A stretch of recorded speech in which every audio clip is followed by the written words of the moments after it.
dari hubungan-hubungan itu menyebabkan stres. Kalau apa kita mungkin Gen Z itu ngomongnya work-life balance lah ya. Jadi keseimbangan antara bekerja dengan hubungan sosial.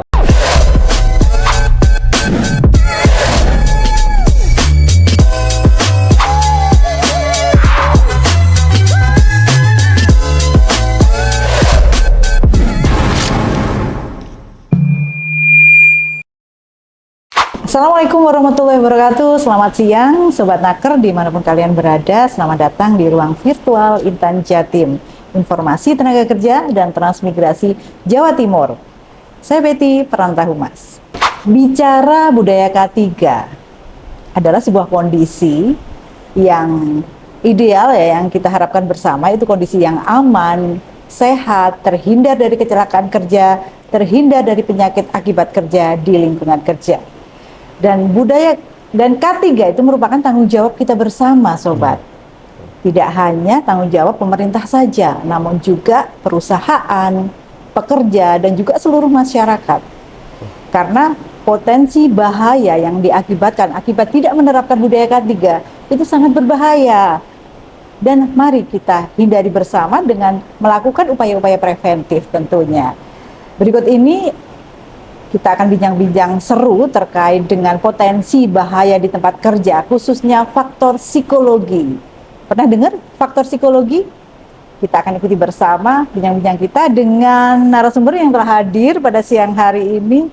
Luar biasa, dia adalah seorang fungsional penguji K3 dari UPT Keselamatan Kerja Disnaker Trans Provinsi Jawa Timur, Mas Muhammad Arif Kurniawan. Biasa dipanggil Awan. Betul sekali. Nggak pakai biru, Mas? Nggak, cukup awan saja. Awan saja ya. Kalau mau ditambah biru juga nggak apa-apa, gitu ya. Oke, kali ini kita akan ngobrol terkait dengan faktor psikologis. Yaitu merupakan salah satu potensi bahaya di tempat kerja ya, Mas. Betul, ya. Apa sih, Mas, yang dimaksud faktor psikologis itu? Oke, kalau kita ngomong faktor psikologi, kita harus tahu dulu nih psikologi itu apa. Psikologi itu adalah ilmu pengetahuan atau terapan yang untuk mengetahui mental dari manusia itu sendiri. Nah, berarti kan sudah tahu nih ada mental. Berarti kalau kita ngomong mental, berarti adalah stres, stres dari manusia sendiri. Nah, kemudian psikologi kerja itu adalah hubungan antar pekerjanya, kemudian hubungan dengan pekerjaannya itu sendiri, dan hubungan dengan organisasi. Sehingga apakah dari hubungan-hubungan itu menyebabkan stres. Kalau apa kita mungkin Gen Z itu ngomongnya work-life balance lah ya. Jadi keseimbangan antara bekerja dengan hubungan sosial atau kehidupannya itu sendiri. Jadi yang dimaksud psikologi, faktor psikologi di sini adalah hubungan antara secara personal dengan personalnya di tempat kerja dan juga lingkungan kerjanya, seperti itu ya. Jadi batasannya adalah hubungan antar personal dengan lingkungan kerjanya dan juga rekan kerjanya, tentunya seperti itu. Kalau kita sudah tahu nih faktor psikologi itu seperti apa, kenapa ya kita itu harus mencermati dan memahami bersama bahayanya gitu ya. Kita harus tahu dong bahayanya dulu sebelum tahu bagaimana tindakan-tindakan preventifnya. Bahaya apa sih yang bisa muncul karena mengabaikan faktor psikologi itu, Mas? Kalau kita ngomong psikologi itu dampaknya cukup luas. Jadi pertama dampak untuk perorangan itu sendiri adalah pertama kalau dia stresnya ringan, mungkin dia hanya kayak kecemasan, atau mungkin kalau pengen sampai parah itu dia sampai bisa merubah fisiknya, bisa mungkin mual, pusing. Jadi dampaknya bisa ke kesehatan yang bersangkutan. Betul sekali. Jadi itu dari perorangannya sendiri. Lah akhirnya efeknya apa untuk organisasi atau perusahaan? Pertama adalah produktivitasnya turun. Kemudian juga jadi karena konsentrasinya turun, sehingga dia bisa mengakibatkan kecelakaan kerja. Jadi dampaknya cukup luas sebenarnya sih, Bu. Jadi memang cukup berbahaya ya. Karena di sini tidak hanya menurunkan produktivitas, tapi bahkan lebih fatal lagi bisa mengakibatkan kecelakaan kerja. Nah, bahaya kan Sobat Naker. Nah, bagaimana sih sebenarnya, apa sih yang mengakibatkan stres di tempat kerja ya? Dalam hal ini, kalau kita sebut faktor psikologi itu lebih amannya, lebih familiarnya kita Iya. bilang stres di tempat kerja gitu ya Betul, Mas ya. betul, betul. Apa sih penyebabnya tuh Mas? Oke, kalau apa yang kita ngomongin stresornya itu penyebabnya jadi stres itu kalau di Permenaker 5 tahun 2018 itu ada 6 stresor. Yang pertama adalah ketaksaan peran. Ketaksaan peran itu seperti tugasnya tidak jelas atau job desk-nya nggak jelas nih.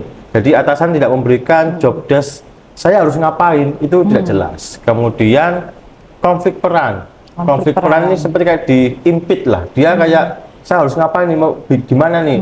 Mungkin antar atasan satu dengan atasan dua, atau mungkin atasan dengan bawahan.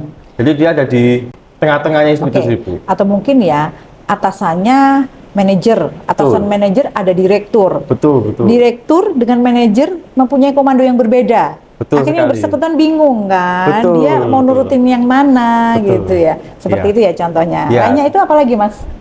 Itu baru 2. Yang ketiga ini lebih ke beban kerja. Kalau paling kita ngomong beban kerja ada namanya kuantitatif dan kualitatif. Yang pertama kuantitatif. Kalau kuantitatif seperti dengan namanya berarti jumlahnya banyak, padahal waktunya sedikit. Akhirnya dia pekerjaannya itu dibawa pulang. Oh, Seperti itu. Kalau yang kualitatif berarti apa? Lebih ke mutu. oke. Jadi dia target mutunya tinggi nih, atau mungkin dia dikasih tugas yang bukan kompetensinya. Oke. Contoh mungkin saya FKM, jadi lulusannya sebagai kalau di perusahaan sebagai HSE, tapi dikasih pekerjaan sebagai engineering nih. Jadi saya nggak punya kompetensi untuk melakukan pekerjaan itu. Akhirnya dia menyebabkan stres itu Oke. sendiri. Saya tertarik lebih ke beban kerja kuantitatif ya. Iya.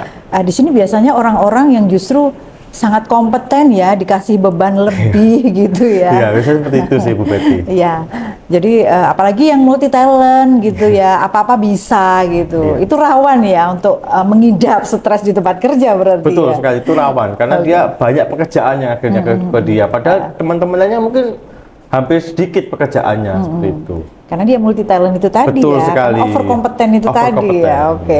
Lainnya itu Mas, apa stresor Setelah itu yang ada lain? ini pengembangan karir. Lah, kalau pengembangan karir berarti kan dia, saya harus punya tren nih, mau ngapain nih? Kok zaman dulu tuh 5 tahun kemudian saya harus jadi apa nih? Jadi manajer, jadi apa? Padahal dia stuck nih. Lah, stucknya kenapa nih? Lah, karena mungkin tidak ada kekosongan jabatan ataupun kompetensinya kurang seperti itu.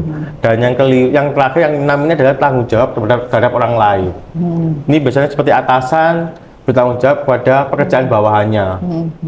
Jadi bawahannya bener nggak sih ngelakuin kerjaan ini atau ada masalah nggak sih seperti itu. Itu 6 stresor di tempat kerja, Bu Betty. Oke, ternyata banyak sekali stresor yang harus kita pahami bersama dan bagaimana caranya kita menghindari gitu ya. Susah sih, susah loh.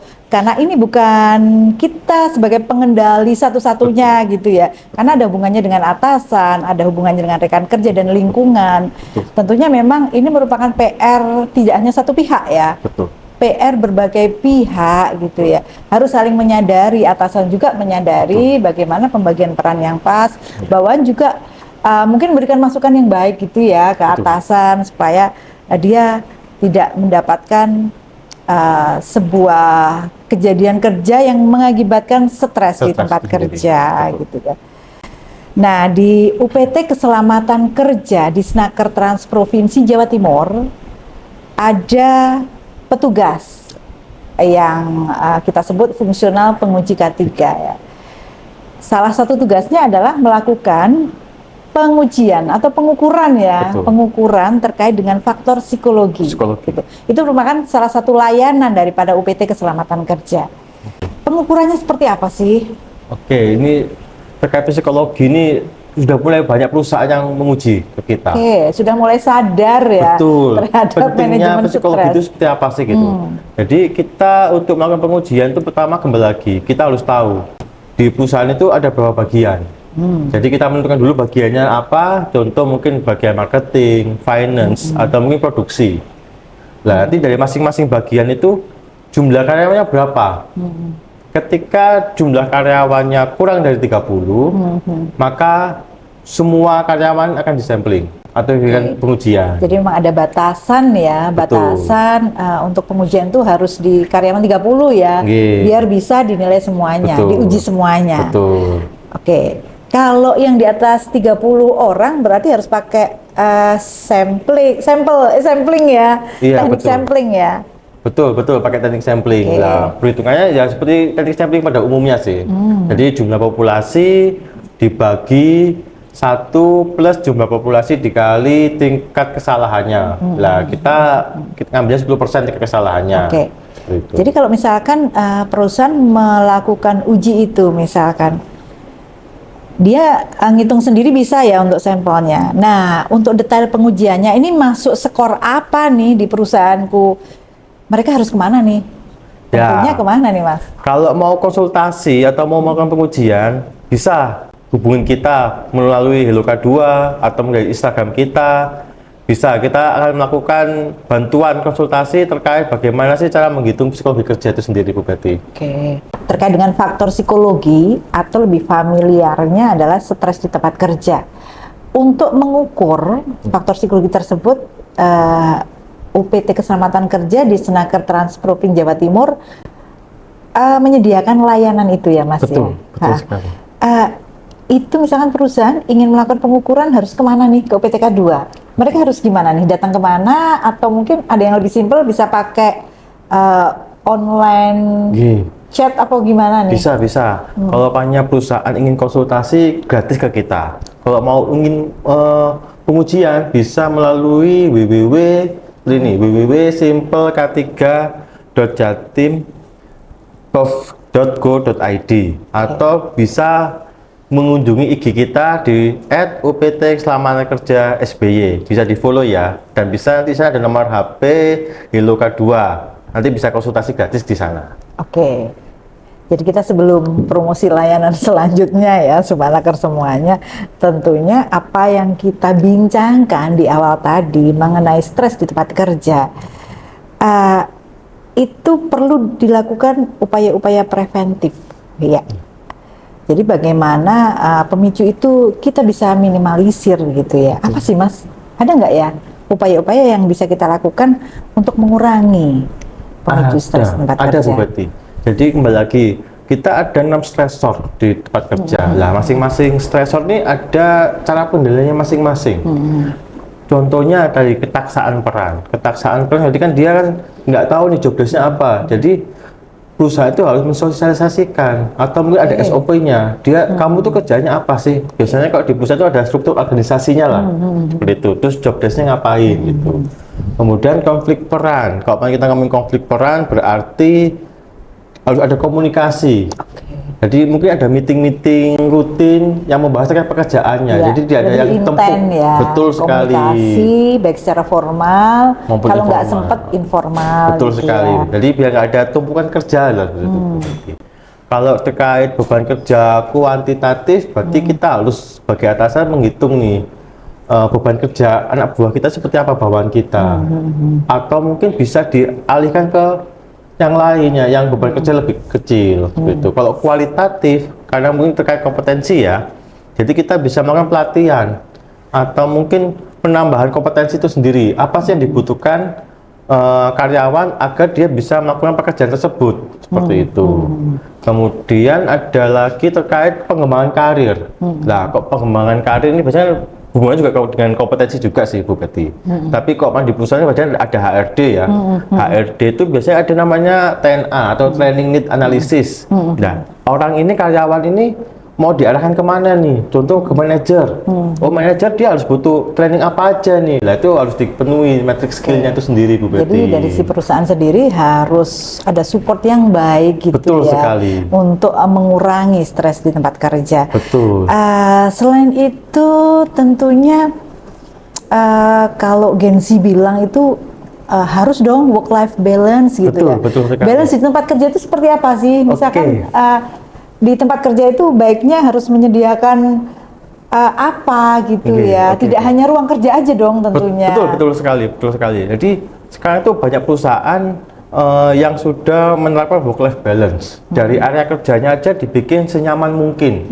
Seperti ini ada tulisan-tulisan, bunga-bunga. Ada bunga-bunga bertebar, bunga bang nggak ada ya? Iya, bunga bang nggak ada. Kemudian juga ada yang nyampe sport centernya, jadi tempat olahraga khusus, mungkin basket 3-on-3, mini soccer, badminton. Sport center ya. Betul, ada sampai juga yang game centernya, Bu. Waduh. Jadi ada PS5. Lah ini bagi cowok-cowok seperti saya nih main PS5 nih enak sekali nih, bisa menenangkan pikiran. Atau musik yang hobinya musik, disiapin musik, tempat studio musik, betul sekali. Tentunya harus modal dong ya. Betul, kembali lagi ke perusahaan masing-masing seperti apa. Tapi modal itu tentunya nanti akan seimbang dengan output gitu ya, produktivitas yang terjaga. Betul. Karena stres karyawannya termanage dengan baik gitu ya. Sekali. Tapi itu dari sisi perusahaan gitu ya. Jadi perusahaan memberikan support yang luar biasa. Tapi karyawannya sendiri tentunya juga mempunyai upaya-upaya dong agar balance gitu antara pemberi kerja dan yang diberi kerja. Apa sih yang harus dilakukan karyawan gitu ya? Oke, kalau dari karyawan, segi karyawan adalah pertama sih harus aktif ya. Aktifnya dari sini, saya nggak bisa nih. Berarti harus aktif untuk belajar. Jadi jangan sampai pasif ya. Jadi adaptif itu penting, dimanapun adaptif itu penting. Jadi bagaimana kita harus mengikuti waktu yang selalu berkembang. Perkembangan itu kan cepat. Jadi kita harus ngapain ini. Jadi perusahaan sudah melakukan support sedemikian rupa, karyawan berarti harus timbal balik juga gitu ya. Adaptif terhadap support-support yang dilakukan karyawan gitu ya. Betul sekali. Oke. Saat kita tahu begitu bahayanya apabila faktor psikologi diabaikan ya di sebuah lingkungan kerja. Tentunya ini akan berakibat terhadap produktivitas, bukan seperti itu ya, Mas Awan ya. Jadi kalau psikologi ini bisa berdampak ke produktivitas. Kenapa? Kembali lagi psikologinya stresnya. Ketika stres itu respon tubuh karyawan masing-masing berbeda. Ada mungkin kecemasan atau mungkin sampai sulit tidur, mual, sakit lah gitu gitu. Akhirnya dia apa? Jadinya dia tidak masuk kerja. Nah, ketika tidak masuk kerja, otomatis produktivitas dari produksi itu kan juga turun kan dari perusahaan itu sendiri. Atau mungkin ketika dia akhirnya tidak konsentrasi atau hilang motivasi, akhirnya apa? Akhirnya perusahaan pun juga akhirnya dia males-malesan. Jadi kayak percuma nih gitu. Berarti memang selain berdampak pada yang bersangkutan tidak hanya secara psikologisnya, tapi bisa ke fisik ya. Kesehatan gitu kan ya. Dan apabila seorang karyawan yang produktivitasnya menurun, itu kalau misalkan satu nggak apa-apa, nggak kerasa ya. Coba kalau 50 orang gitu, bukannya produktivitas perusahaan akan menurun juga ya kan? Betul. Itu sangat berdampak perusahaan. Sangat berdampak. Banyak sekali yang kita bincangkan pada siang hari ini, Mas Awan.